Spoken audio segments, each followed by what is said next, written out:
Dear ladies and gentlemen, thank you very much for having me here. I'm very delighted to be a part of this remarkable conference, which I believe already proved to be one of the best events on theory and philosophy international law in recent years. And before I begin, I have a confession to make that I have never identified myself as an international lawyer. I'm a legal philosopher, and I'm very much thrilled by international law. And being a legal philosopher, I just try to figure things out, so to speak. And in my presentation today, I will also focus on legal philosophical issues surrounding the concept of customary law in general, also relevant for customary international law. So bear with me, and I hope that I will be convincing. So in the next quarter of an hour, I will attempt a practical reasoning view on customary international law. And in doing so, I will mostly focus on state practices. I will explain why later. I believe that the practical reasoning approach is what can give a promising perspective on how interpretation of customary international law happens. But before, I would like to start with a bit of a background problematic, which I believe is of high relevance for interpretation issues. Because when I started writing my paper for this conference, the question I struggled a lot with is the question, what actually is this thing we interpret when we say that we interpret customary international law? And I think this question hangs on the background idea of content-container distinction that already figured explicitly or implicitly during this conference, but allow me to briefly recapitulate it. So it is in the background of international, not only international legal theory, that the doctrine of interpretation is linked to the doctrine of sources, or even mirrors it, as Professor Customary puts it. And the doctrine of sources, in its turn, is based on this postulate of content and container distinction. So in order to interpret the content of law, we must first know where to find it. And for that reason, the whole idea about the sources of law is that we are looking for valid containers from which we could scoop legal rules, so to speak. And what is even more crucial is that the identification of these containers as legally valid or simply valid is by and large independent from the content of these containers. So why is that problematic, or not even problematic, but uncomfortable with this doctrine when things come to the interpretation of customary international law? To my view, it is not entirely accurate to say that the rules of customary international law, or rules of customary law in general, are contained somewhere. I believe that customary law, not only international, customary law in general, is not a source of law, it is law itself. And I am very much relieved that I am not the only one and not the first one saying this at this conference, thanks to Professor Customary. So I have a bit of a background defense in this regard. State practices, which I think is the thing we interpret when things come to customary international law, to my view are both contents and containers of rules. And I think we cannot really approach them one-sidedly. And depending on how state practices are looked at, with what purpose, they appear either as one or as another. And in this regard, this feature of state practices sort of reminds me of light, in this famous dualist conception of light, that light is both wave and particle at the same time, but for an observer, it can only appear as one at the same point of time. So when same goes to state practices, to my view, when we interpret them for the purposes of identification, we look at them as containers, as a particle, but when we look at them for the purposes of interpretation, they appear as a wave. And consequently, when state practices are interpreted with these different purposes, we have a question which I want to address in this presentation. What is actually the difference between these two instances of interpretation? How they differ, and how can we actually grasp this difference? And I will come back to this question closer to the end of my interpretation. But first, since the state practice is the point of prior interest for me in this presentation, I would like to briefly say what I mean by it, because I think that I do not share a conventional view on state practices as reflected in the doctrine of international law. So conventional approach I'm talking about now, the one which adopted and supported by the ICJ and also reiterated by the ILC in its recent report, has an element of what I call all or nothingness. And what I mean by this is that this all or nothingness assumes that there is either a state practice accompanied by opinion jurism, there is therefore a norm and legal rights implications, which come from that norm, or there is just a bare state practice, a raw material as it's often referred to, and no matter how consistent this raw material is, it does not amount to a norm, it does not create legal rights or obligation, and is typically even depreciated as a mere habit or usage or consideration of comity. This view assumes that the state practice as such does not create rights and obligations, and to do so, it must be supplemented with opinion juris, this additive conception. And this, of course, as I believe, has to do with lotus principles, according to which states are assumed free when no legal obligation is binding on them. This view, as I think, conflates legality with normativity, and opinion juris appears to be this magic stick that not only creates a norm out of raw material of state practice, but also attributes legality to that. In fact, I'm quite certain that it doesn't either. And but I'm not going to speak about opinion juris in this presentation. Probably we could discuss this during the Q&A session, because I think this is not entirely correct theoretically to say that when there is no legal rule, there is no norm whatsoever. And to my view, state practices are inherently normative, which I will explain later why. And the legality is a separate issue. It is a special mode or functional regime, so to speak, of norms. So these are two distinct issues, legality and normativity, and I defend the position that practices such as state practices are infinitely normative as network of reasons, otherwise they are not practices at all.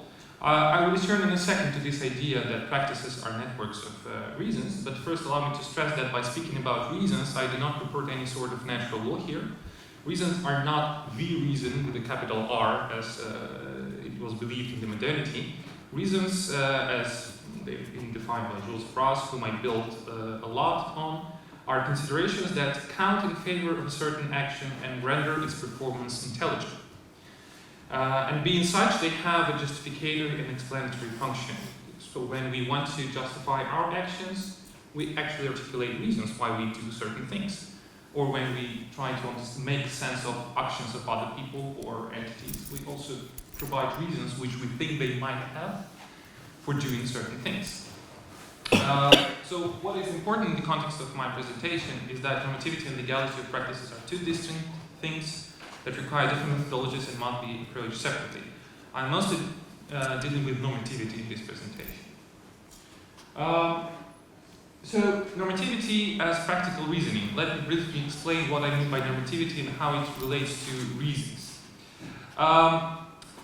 Norms are reasons for actions, but this is an interesting because we use norm to justify, explain, or in other way, again, render intelligible our actions or actions of other subjects, such as states, for instance. But certainly not all reasons are norms. And this is not surprise from international law, of course, either, because as stressed by the ICJ, for example, in the South West Africa case, that considerations of morality may or may not count as a norm, which is, of course, true. Then the question appears, what actually separates norms from other reasons that we might have? And what is special about norms, as I understand them, is that they are second-order reasons, and hence they have double functionality. Not only they are reasons for actions they prescribe, but they are also reasons for disregarding or not acting upon some other reasons. So for instance, I wear a jacket now because of a customary norm that manifests in certain considerations regarding what speakers at the conference must wear, how they must dress. And this norm is a reason for me to wear a jacket, and also this is a reason for me not to act on some other reasons.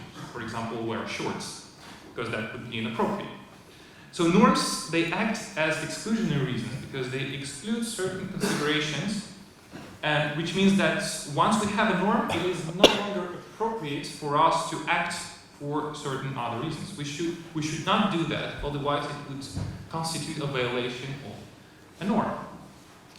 So norms are exclusionary exactly because of this. So we have certain reasons being excluded from a norm, but also there is another side to this medal that norms not only exclude reasons, but they also balance them in a certain way. They represent certain ready-to-make solutions that basically save us time and energy. We do not really need to balance reason every time we encounter with a particular situation. We just apply norm. And that is why we have balanced or preempted reasons being, so to speak, inside the norm or behind it. So let me now explain what I mean closer on by state practices. So going back to them, I think they are normative precisely because they are networks of reasons, including those reasons which are norms. And within practices, subjects are always expected to act for some reasons and not act for some other reasons, which basically amounts to there to be a norm. And this norm may not be even articulated or felt.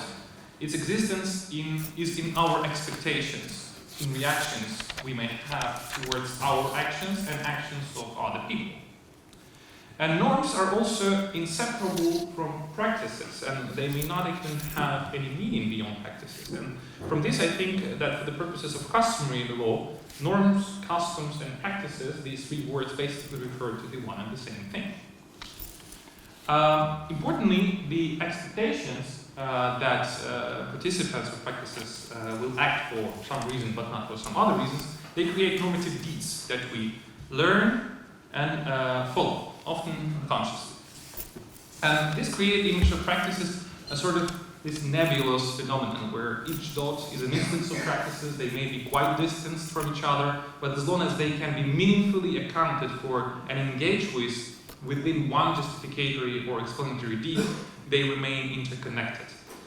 And from this, practices are necessarily normative, otherwise they are not practices at all.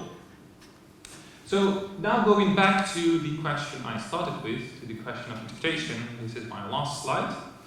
I think we have two groups of questions which we ask depending on in what instance of interpretation of state practices we're in. Are we in the interpretation of state practices for the purposes of identifying a norm, or we interpret state practice for the purposes of clarifying the content of a rule, or in another way, meaningfully operationalizing. So the first question to ask, I think, is basically, do states act for the first order reasons only? It can be perfectly possible that states simply act for widely recognized reasons, but there is no exclusionary function it performs. To use Professor Akehurst's example, that states use white paper for diplomatic conference does not mean that they have an exclusionary reason not to use any other paper. Yet they simply do that because it is a consistent following pattern, but not necessarily a norm. Or do states act for a second order reason, that is a norm? And this means that we have a practice in hand, not only a semblance of practice, but actual practice. And not only certain actions get performed meaningfully, but also some other actions do not get performed also meaningfully. Because this would definitely amount for breaking expectations and going against normativity.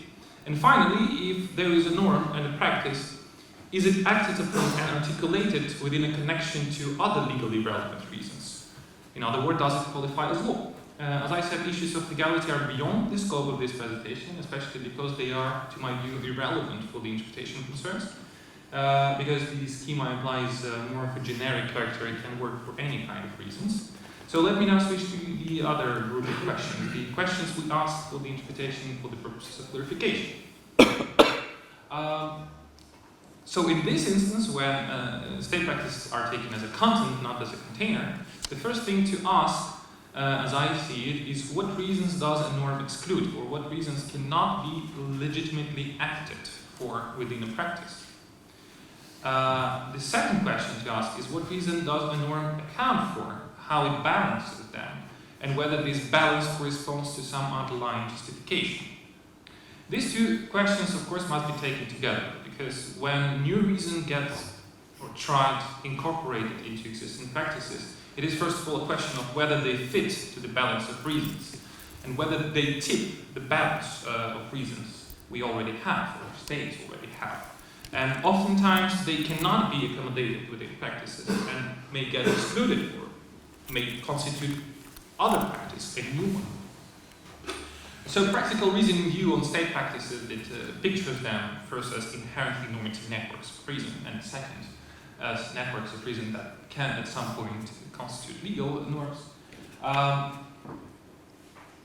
And what it gives for interpretation of customary international law is this clear distinction between the question we ask for the purposes of interpretation.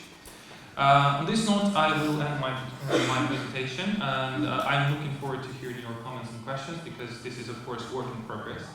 And thank you very much.